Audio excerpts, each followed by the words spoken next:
Today we're going to be cooking. We're going to be making some delicious, delicious sweet charoset for our Pesach Seder plate.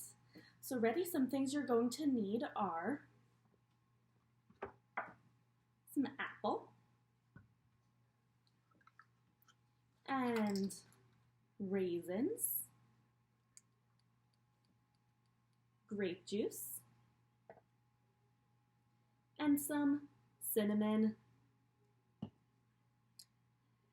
You can use some other things if you like. I also love putting in maybe some pear and some other dried fruits like dates, apricots, prunes, anything you like. But for today, I'm going to be using these ingredients. Excellent, so let's get started. First things first, we're going to need the right equipment. We're going to need the right tools to use. So let's see, if I know I'm going to be mixing a lot of things in a bowl, I think I should get a bowl the right size. Do you think this bowl is big enough? Do you think all my ingredients will fit inside this bowl? Uh-oh. I don't think so. I think I'm going to need a bigger bowl. Ready? Here we go. And I'm going to need some things to cut the apple. And I'm going to need some things to mix all my ingredients together. So let's see. First thing I'm going to do is cut my apple. Here I have my cutting board, and I already started cutting my apple actually. Now let's see, in order to cut my apple, should I use a spoon? Do you think that'll work? No. The spoon doesn't cut very well. It doesn't have a sharp edge.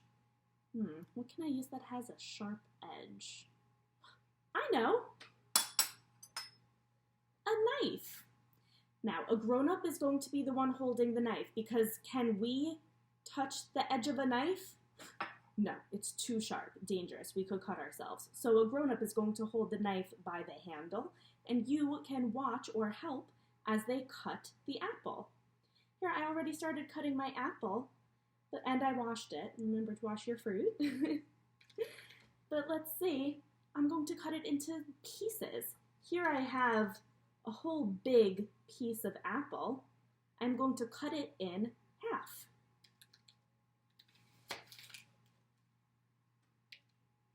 What happened?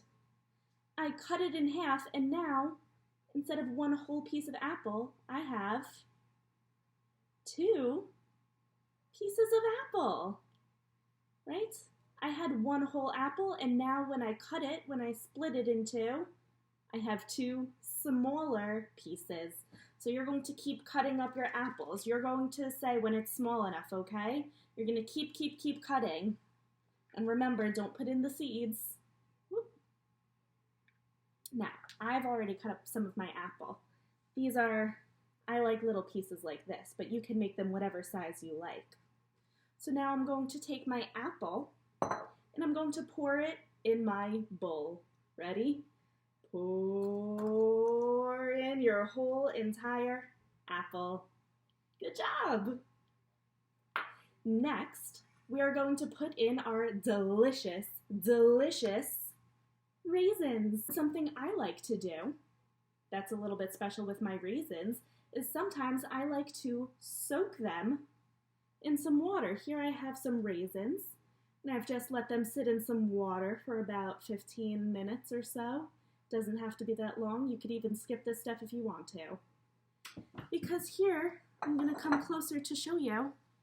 Here I have my raisins that I did not soak. They're pretty small and flat.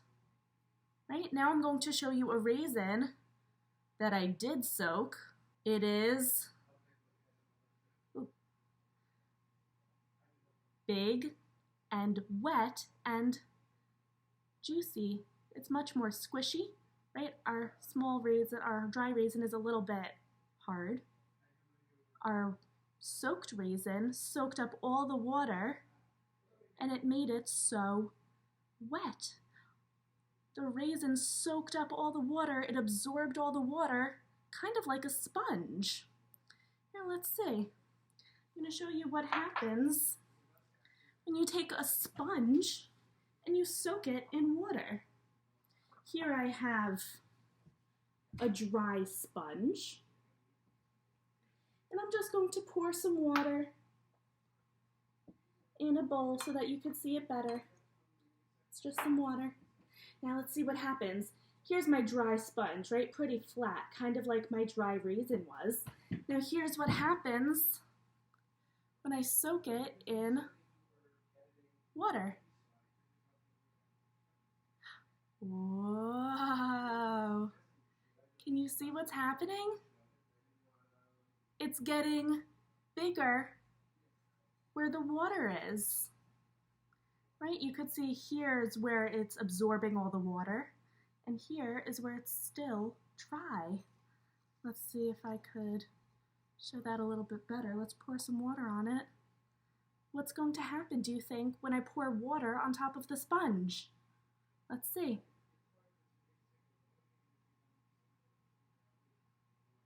What's happening? The sponge is soaking up all the water and the sponge is getting bigger. So I'm going to pour in my raisins. I'm going to put in the dry ones and the wet ones. I'm going to scoop them with a spoon out of the water. Excellent. Okay, now I have my apples and my raisins. But it still needs a few more ingredients. I am going to put in some sweet grape juice. Ready? I'm going to pour in 4 spoons of grape juice. Are you ready to count with me? You could pour it straight onto the spoon like this, or what I'm going to do is I'm going to pour some in a cup, and I'm going to spoon it out of the cup because that's a little bit easier for me to manage. Ready? We're going to count to 4. 1, 2, 3,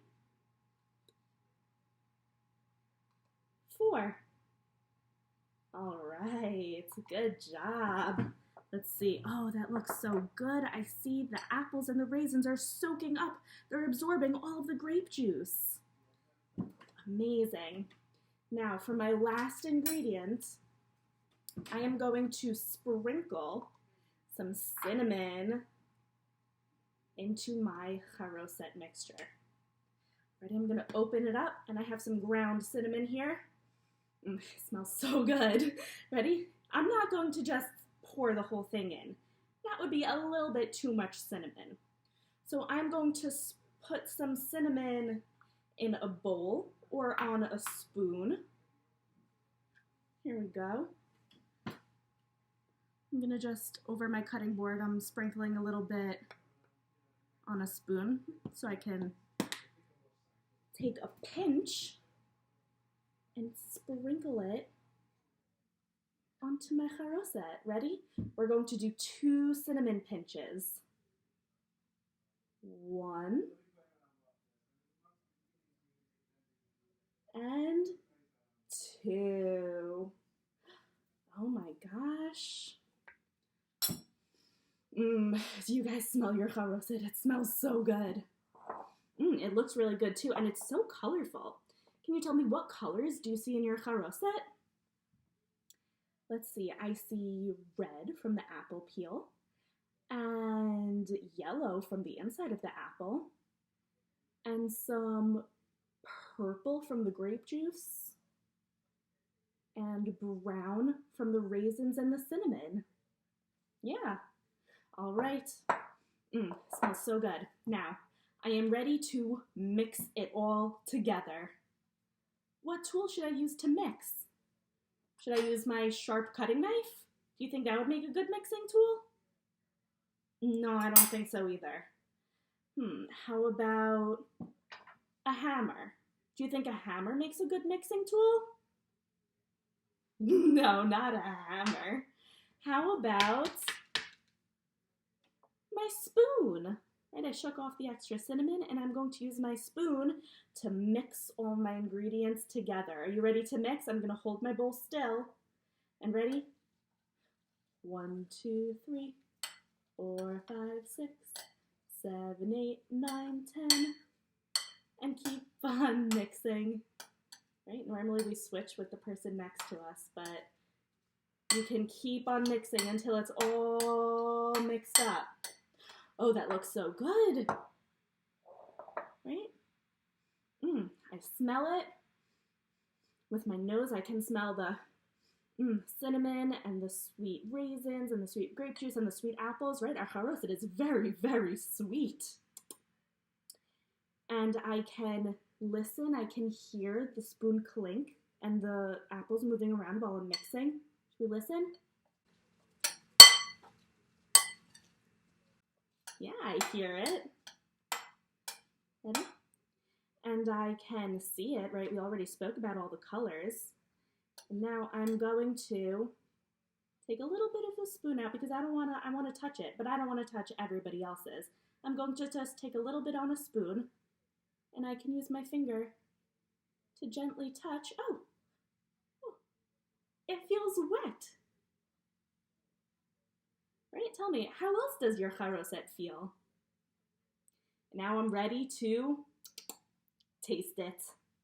Ready?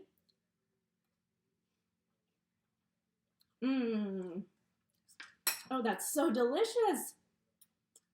I'm so excited to make a big bowl and share it with everybody on Pesach. And I'm going to say, did you try my charoset? I made it myself. I'm so excited for you guys. Thank you so much for cooking with me today. Hopefully we'll cook again soon. And I hope you guys have a wonderful, wonderful time. Bye.